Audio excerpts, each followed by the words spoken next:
All, welcome back to my channel. இன்றைக்கி நம்ம ரொம்ப டேஸ்டியான கேரளா ஸ்டைல் டெசர்ட் தான் பார்க்க போகிறோம். Banana creep.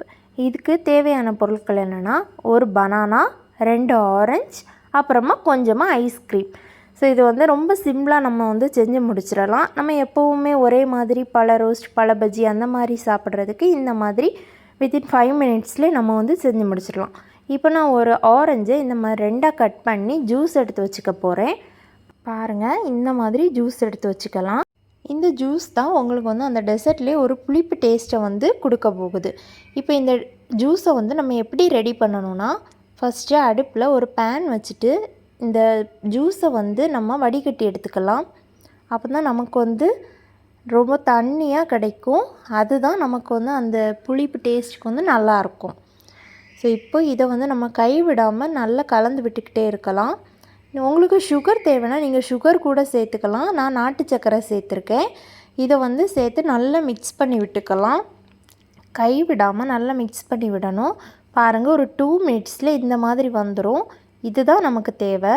அதே பேனில் 1 ஸ்பூன் நெய் ஊற்றி பனானாவை அதில் போட்டு நல்லா ஃப்ரை பண்ணி எடுத்துக்கலாம்.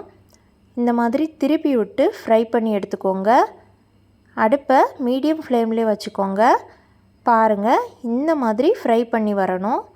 இப்போ நம்ம டெசர்ட் அசெம்பிள் பண்ணிக்கலாம். பாருங்கள், இப்போ நான் ஒரு பிளேட் எடுத்திருக்கேன். அதில் இந்த ஜூஸை நம்ம ஊற்றிக்கலாம்.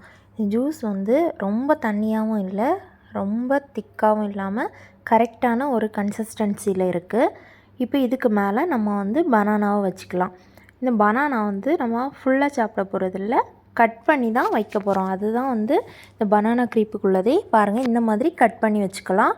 இதுக்கு சைடில் 2 சைட்லேயுமே 2 ஸ்கூப் ஐஸ்கிரீம் வச்சுக்கலாம். நான் வெண்ணிலா ஃப்ளேவர் தான் எடுத்திருக்கேன். உங்களுக்கு என்ன ஃப்ளேவர் பிடிக்குமோ எந்த ஃப்ளேவர் வேணாலும் எடுத்துக்கலாம். ஸ்கூப் வச்சு எடுத்துக்கோங்க. இல்லைனா உங்கள் வீட்டில் ஸ்கூப் இல்லை அப்படின்னா இந்த மாதிரி கரண்ட் யூஸ் பண்ணி எடுத்துக்கோங்க. அழகாக ரவுண்டாக தான் வரும்.